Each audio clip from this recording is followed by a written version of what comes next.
বিসমিল্লাহির রহমানির রহিম। ফামান ইয়ামাল মিসকালা যাররাতিন খায়রান ইয়ারা ওয়া মান ইয়ামাল মিসকালা যাররাতিন শাররান ইয়ারা। হে উমর, তুমি চলতে চলতে, হাঁটতে হাঁটতে, উঠতে বসতে, যে কোনো সময় তুমি যদি যাররা পরিমাণ গুনাহ করে দাও, যাররা পরিমাণ, যাররা বলতে কি, যাররা কাকে বলা হয়?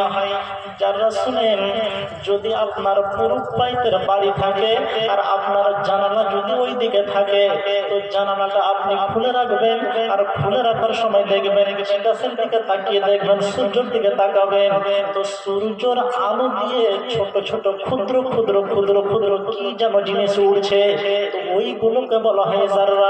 তো তিনি বলছেন, হে হযরত ওমর, তুমি চলতে চলতে, হাঁটতে হাঁটতে, উঠতে বসতে, তুমি যদি যাররা পরিমাণ গুনাহ করো, যাররা পরিমাণ গুনাহ করার কারণে তোমাকে জাহান্নামে যেতে হবে।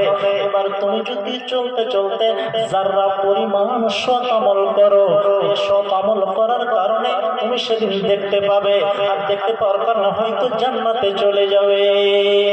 এই কথাটা যেমনই শুনলেন, তেমনি হযরত ওমর মাসুম বাচ্চার মতো ডুকরে ডুকরে ডুকরে ডুকরে কাঁদতে লাগলেন। আর মানে কি, তাদের অন্তরে কত ভয় আছে, আর আমাদের অন্তরে কিসের ভয় না আছে? তার মানে কি, আমাদের অন্তরে ভয় নাই, আর সাহাবীরা আখিরাতের একটা কথা শুনেছেন আর দুনিয়াতে অঝোর নয়নে কেঁদেছেন। সাহাবীরা আখিরাতের কথা, পরকালের কথা, জাহান্নামের কথা শুনেছেন আর দুনিয়াতে অঝোর নয়নে কেঁদেছেন। সেই ভয়টুকু কি আমাদের অন্তরে আছে? নাই। চোখে দেখে কত দৃশ্য, তবু নাহি ভয়, ভয় করিবার শক্তি দাও দয়াময়, ভয় করিবার শক্তি দাও দয়াময়। চোখে দেখি কত দৃশ্য, তবু নাহি ভয়, ভয় করিবার শক্তি দাও দয়াময়। হাতে ধরে রাখি করে, তবু নাহি ভয়, হাতে ধরে রাখি করে, তবু নাহি ভয়, ভয় করিবার শক্তি দাও দয়াময়। কত এলো কত গেল, কত এলো কত গেল, কেউ তো ফিরে এলো না, আর কেউ তো কাউকে বলে যাওয়ার সময়টুকু পেল না। এত আসছে এত যাচ্ছে, তবু নাহি ভয়, ভয় করিবার শক্তি দাও দয়াময়, ভয় করিবার শক্তি দাও দয়াময়।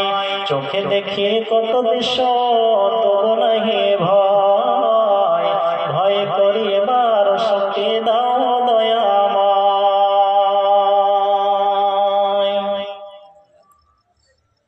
আমাদের অন্তরে আল্লাহর ভয় নেই। এত দৃশ্য দেখছি দুনিয়ার, মানুষকে দিনে হয়তো একটা একবার, মাসে হয়তো দুটো চারটা কবরে গেড়ে আসি, রেখে আসি, তারপরেও আমাদের দিলে ভয় নাই। সাহাবীরা কত ভয় করতেন। হযরত ওমর,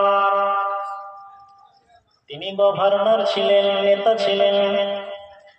তিনি একদিন বাড়িতে হিসাব করেছেন, এটা গরিবের মাল, এটা যাকাতের মাল, এটা উসুরের মাল, এটা বাইতুল মাল।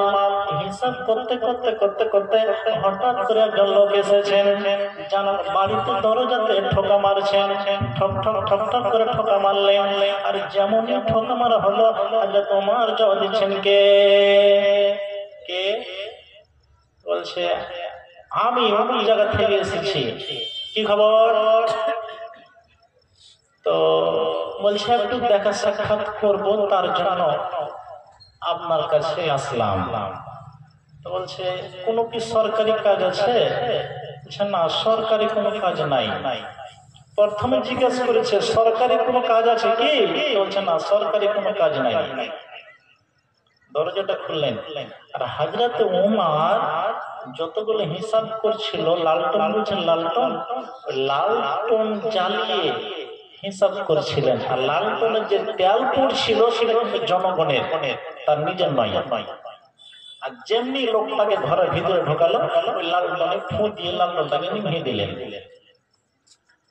নিভিয়ে দেওয়ার পরে এই ব্যক্তি বলছেন কি, হে উমর, এতদিন আগে আপনার যত রকম কথা শুনেছি অত্যন্ত ভালো লেগেছে, কথাগুলি শুনে ভালো লেগেছে, কিন্তু আপনি আজকে যে ব্যবহারটা দেখালেন, এই ব্যবহারে আমি কিন্তু খুশি হতে পারলাম না। কেন? আমি আপনার মেহমান, আমি আপনার বাড়ি এসেছি। আর মানুষ যখন কারো বাড়ি মেহমান যায় তখন মানুষেরা কি করে, বাড়িতে বসতে দেয়, চাদর বিছায়, আলা জ্বালায়, আর কত রকমের আইটেমের ব্যবস্থা করে, এটাই তো নিয়ম।